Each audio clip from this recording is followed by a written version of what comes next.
And a big welcome back to Yak City Gaming after quite a while. I do apologize for that.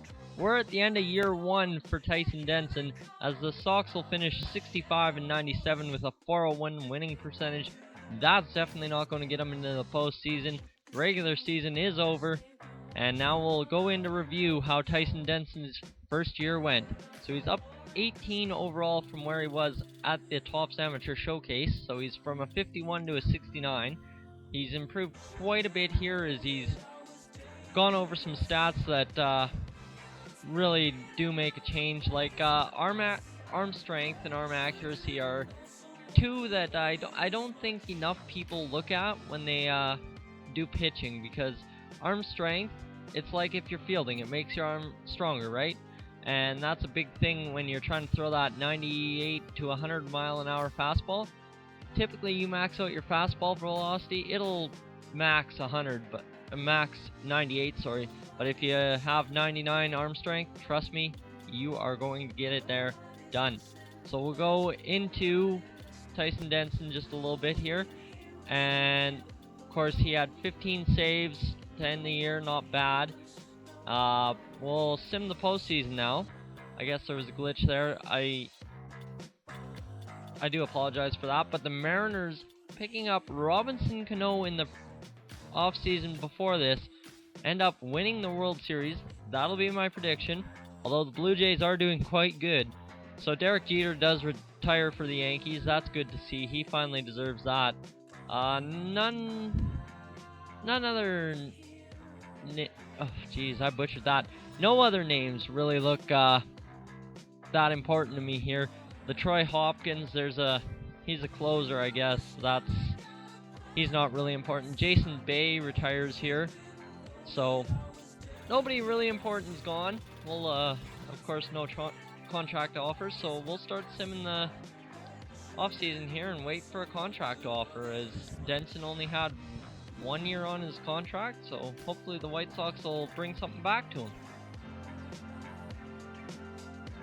And there we go, an offer for Denson. And they're offering $500,000, so the exact same as last year. Play an entire year, which is kind of insulting, but we'll see what Denson can negotiate here. He'll go up. Looks like he's going around 650. Yeah, I'll leave it at 650 for 1 year. That's not a bad idea, especially on a team that might suck this year and it's still in the rebuilding phase. And go down to 627, not going to work. 617, they're going up 582, and 600,000. That'll be probably the max they'll get after 3. So 587 is what it looks like. 587.5 indeed it will be for Denson next year. So quite a long off season to simulate through here. So I'll just I know there was one comment, someone asked me, "You're a Blue Jays fan?" And I am a huge Blue Jays fan. I've been bleeding blue and red and white. I guess they just added the red recently, but I've been bleeding that for, I'd say 7-8 years now, since I learned about baseball. They are awesome team. This year they actually look like they have it all together, as they're still without Jose Reyes.